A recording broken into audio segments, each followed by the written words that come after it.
तो चलिए आगे बढ़ते हैं हमारे आज के दिन के इस पहले वीडियो की तरफ। सबसे पहले आज की तारीख आपको बोल देता हूँ। आज की तारीख है 4 अगस्त 2025 सोमवार, यानी मंडे का दिन है। इस बात को यहाँ पर आप ध्यान में रखें। हो सकता है ये वाला वीडियो आप 4 अगस्त के बाद कभी तो देख रहे होंगे। तो देखिए यहाँ पर मार्केट में एक और बड़े आईपीओ के बारे में एक बहुत ही बड़ा अपडेट निकल कर आ चुका है। और आईपीओ का नाम है दोस्तों जेएसडब्ल्यू सीमेंट का आईपीओ, जिसके बारे में बड़ी खबर मार्केट में ऑफिशियल आ चुकी है।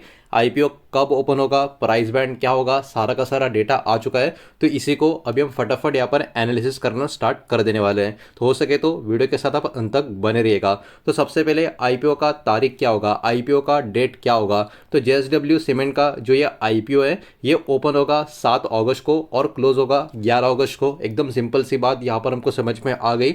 उसके बाद आगे प्राइस बैंड जो होता है उसको अप्लाई करना पड़ता है। तो इसका जो प्राइस बैंड है काफ़ी इंटरेस्टिंग है, काफ़ी बड़ा एक प्राइस बैंड रखा है 139 से लेके 147। काफ़ी बड़ा मतलब मैं यहाँ पर गैप की बात कर रहा हूँ। तो 139 रुपये से लेके 147 रुपये तक यहाँ पर आपको चांस देके रखा है कि आपको जो चाहिए वो प्राइस इन बिटवीन आप चूज कर सकते हो। और देखिए जिनको मार्केट का एक्सपीरियंस आ चुका है उनको पता होगा, अगर बहुत सारे लोग 139 रुपीज़ को लगाएंगे बिकॉज पैसा कम लगेगा ये सोच के, वो लोग नए लोग होंगे। लेकिन आईपीओ जब ओवर सब्सक्राइब हो जाएगा 139 से 146 रुपीज़ तक, ठीक है याद रखना, 139 रुपीज़ से 146 रुपीज़ तक जितने भी लोगों ने इस आईपीओ को अप्लाई किया है, और अगर आईपीओ ओवर सब्सक्राइब हो गया तो ये सारे के सारे लोग क्या हो जाएंगे, डिसक्वालीफाई हो जाएंगे और वो लोग एलिजिबल हो जाएंगे या उनमें से लॉटरी सिस्टम में निकाला जाएगा जिन लोगों ने डायरेक्टली टॉप प्राइस यानी 147 पे इस आईपीओ को अप्लाई किया था।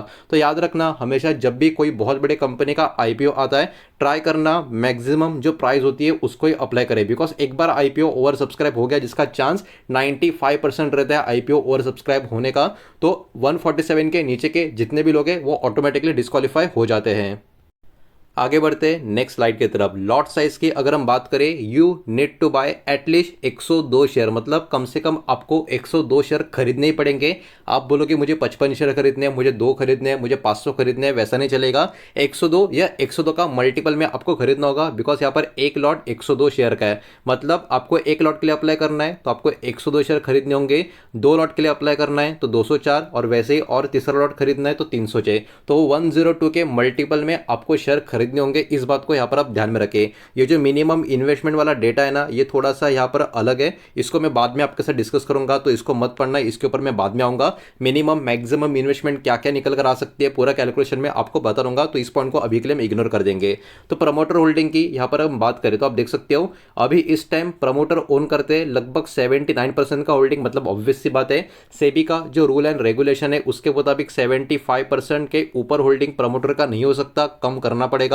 तो ये भी कहीं ना कहीं इसके अंदर एडजस्ट हो जाएगा जब आईपीओ आ जाएगा। तो अभी फिलहाल के लिए 79% का प्रमोटर होल्डिंग आपको नजर आएगा। और देखिए वही बात आफ्टर द आईपीओ, जब आईपीओ मार्केट में रिलीज हो जाएगा मतलब लिस्टिंग हो जाएगा, तब ये 79% से 73% का हो जाएगा। मतलब प्रमोटर को मजबूरी में अपना माल यहाँ पर ड्रॉप करना पड़ेगा ताकि सेबी का जो रूल्स एंड रेगुलेशन है नॉट मोर देन 75% होल्डिंग का, उसमें भी वो पर्टिकुलरली सही तरीके से बैठ जाए। तो ये वाला मैटर भी यहाँ पर क्लियर हो जाता है। अब देखिए आईपीओ का स्ट्रक्चर क्या है। बिकॉज आईपीओ का जो साइज है काफी बड़ा है, लगभग 3600 करोड़ का आईपीओ है, लेकिन उसमें फ्रेश इशू भी नजर आएगा। मतलब यहाँ पर लगभग 1600 करोड़ का नए नए शेयर्स जेएसडब्ल्यू सीमेंट मार्केट में लॉन्च करेगी। और उसके साथ साथ ओएफएस भी होने वाला है। ओएफएस का मतलब क्या, जो पुराने कुछ इनके बड़े शेयर होल्डर्स होंगे, बड़े छोटे शेयर होल्डर्स होंगे, वो अभी अपना माल यहाँ पर ड्रॉप करेंगे और ओवरऑल उनका जो वर्थ निकल कर आ रहा है वो 2000 करोड़ का निकल कर आ रहा है। 2000 करोड़ वैल्यू के एग्जिस्टिंग शेयर यहाँ पर जो शेयर होल्डर्स है उस कंपनी के वो सेल करते हुए नजर आएंगे।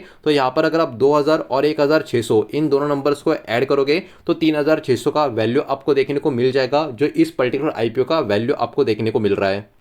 अब आगे बढ़ते हैं नेक्स्ट स्लाइड की तरफ। प्लीज़ वीडियो को लाइक कर देना, वीडियो को शेयर कर देना। पहली बार चैनल पे आ चुके हो तो चैनल को सब्सक्राइब भी जरूर कर देना। तो देखिए यहाँ पर ओएफएस में सेल तो होने वाला है ये तो समझ गया, लेकिन ये कौन बेचने वाला है। तो इसमें कुछ नाम निकल कर आ रहे सामने।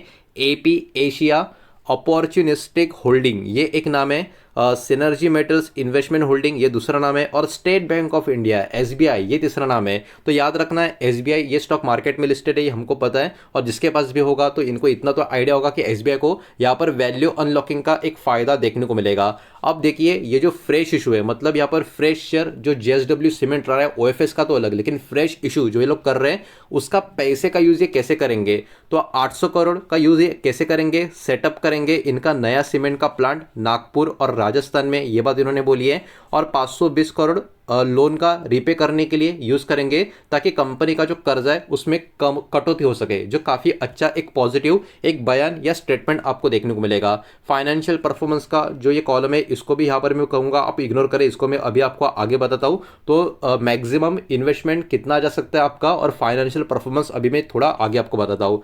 अब who can invest in IPO reservation की यहाँ पर बात हो रही है, तो 50% 1800 करोड़ के आसपास का जो वैल्यूएशन है वो रिजर्व किया गया है क्यूआईबी के लिए, मतलब जो बड़े इंश्योरेंस के प्लेयर होते हैं, इन्वेस्टर्स होते हैं, उनके लिए 15% यहाँ पर रिजर्व किया गया है एचएनआईज के लिए जो हाई नेटवर्थ इंडिविजुअल्स होते हैं, और लगभग 35% का रिजर्वेशन रिटेल इन्वेस्टर के लिए, मतलब आप और मेरे जैसे लोगों के लिए यहाँ पर रखा गया है, लाइक कॉमन पीपल उनके लिए। अब आने वाले समय में आपको पता होगा बहुत सारी बातें यहाँ पर मार्केट में आ चुकी है कि रिटेल का कोटा और भी कम होगा जब जब बड़े बड़े आईपीओ मार्केट में लॉन्च होंगे, लेकिन एटलीस्ट इस आईपीओ के लिए 35% का रिजर्वेशन रिटेल इन्वेस्टर्स के लिए देखने को मिल रहा है, ये बात यहाँ पर आप ध्यान में रखें। तो अब जो बात, तो चलिए अभी आगे बढ़ते हैं और कंपनी का जो बाकी का डेटा है वो भी देख लेते हैं। जैसे कि मैंने कहा था कि अगर आप कम या ज़्यादा पैसा लगाते हो कितना कैलकुलेशन आ सकता है वो मैं अभी आपको बता रहता हूँ। तो यहाँ पर आप देख सकते हो रिटेल इन्वेस्टर अगर सिर्फ और सिर्फ एक लॉट के लिए यहाँ पर अप्लाई करता है 102 शेयर हायर प्राइस पे, हायर प्राइस मतलब क्या, एकदम लास्ट का प्राइस जो आई थिंक 147 रुपीज़ का था, जो मैंने आपको बोला था 139 रुपये से लेके कुछ 147 तक का प्राइस बैंड रखा गया है। तो हाईएस्ट प्राइस पे अगर आप अप्लाई करते हो तो आपका जो अमाउंट खर्च होगा वो होगा 14,994 एक लॉट के लिए। अगर आप पूरा का पूरा 13 लॉट के लिए अप्लाई करते हो, अभी 13 लॉट क्यों, 14 लॉट क्यों नहीं, क्योंकि रिटेल इन्वेस्टर का जो हाईएस्ट लिमिट होता है वो 2 लाख का होता है। तो 2 लाख के नीचे जो अमाउंट निकल कर आ रहा है, मैक्सिमम अमाउंट के ऊपर अप्लाई करोगे तो 1,94,000 के करीब का निकल कर आ रहा है। तो अगर आप में से कोई 13 लॉट यहाँ पर अप्लाई करता है तो 1326 शेयर्स के लिए आप अप्लाई कर देते हो, जिसका अमाउंट निकल कर आएगा 1,94,922 रुपीज़ के लिए। और ये हाईएस्ट प्राइस पे बिडिंग का बात कर रहा हूँ, और मैं आपको वही बोल रहा हूँ हाईएस्ट प्राइस पे आपको बिडिंग करना पड़ेगा, बिकॉज आईपीओ एक हल्का सा भी ओवर सब्सक्राइब हो गया तो नीचे वाले सब के सब डिस्क्वालीफाई हो जाएंगे। उसके अलावा एचएनआई का डेटा अगर आपको देखना है मिनिमम या मैक्सिमम जो भी है वो आप चाहे तो देख सकते हो, हालांकि ये देखने का यहाँ पर कोई सेंस तो बनता नहीं है। अभी आगे बढ़ते हैं और कंपनी का जो फाइनेंशियल डेटा है वो भी जरा देख लेते हैं, कंपनी प्रॉफिट में है या लॉस में, कंपनी का असेट बढ़ रहा है घट रहा है, वो जरा देखना इंपॉर्टेंट है। तो यहाँ पर ये वाला कॉलम में जो भी इंपॉर्टेंट सेंटेंसेस होंगे, asset, total income, profit after tax, ये सब होगा।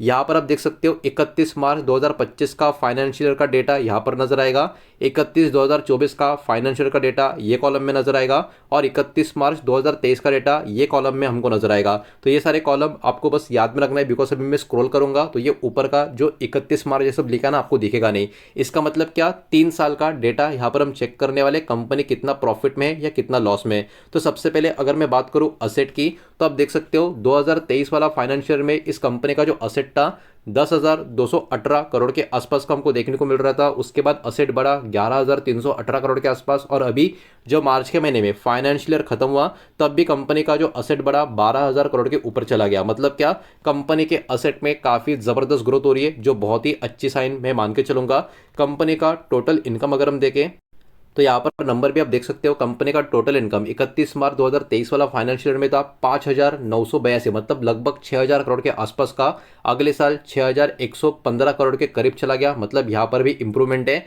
लेकिन 31 मार्च 2025 वाला फाइनेंशियल ईयर जो खत्म हुआ है वहाँ पर कंपनी का जो टोटल इनकम है हल्का सा नीचे की तरफ आ चुका है। ये लॉस नहीं है, ये प्रॉफिट ही है, लेकिन compare to previous year number थोड़ा कम हो चुका है। ठीक है, यहाँ पर बहुत ज़्यादा डर नहीं चाहिए क्योंकि नंबर का गैप बहुत ह्यूज नहीं है। तो 5,914 करोड़ के आसपास का टोटल इनकम ये साल मार्च का महीने में जब खत्म हुआ फाइनेंशियल ईयर, ये उसका नंबर है। अब यहाँ पर इंटरेस्टिंग डेटा आपको देखने को मिलेगा पीएटी का। पीएटी मतलब क्या, प्रॉफिट आफ्टर टैक्स।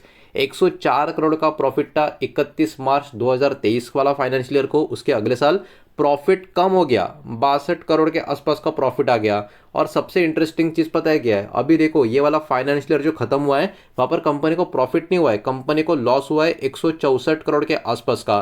तो ये अपने आप में काफ़ी इंटरेस्टिंग डेटा है और निगेटिव डेटा आपको देखने को मिलेगा, बिकॉज इस कंपनी का प्रॉफिट बढ़ रहा नहीं है, कंपनी का प्रॉफिट घट रहा है पिछले 3 साल में। तो जब इस टाइप का पैट हमको देखने को मिलता है, ऑब्वियस सी बात है आईपीओ के ऊपर एक निगेटिव माइंडसेट बहुत सारे लोगों का निकल कर आता है। अब मार्केट कंडीशन बहुत अच्छी रहती है तो आईपीओ का लिस्टिंग धमाकेदार होता है, तो बहुत लोग को यही लगता है कि साला मतलब प्रॉफिट आफ्टर टैक्स कंपनी का कंटिन्यूस नीचे जा रहा है और ये आईपीओ इतना बड़ा लॉन्च कैसे हो गया, मतलब इतनी बड़ी लिस्टिंग कैसे हो गई।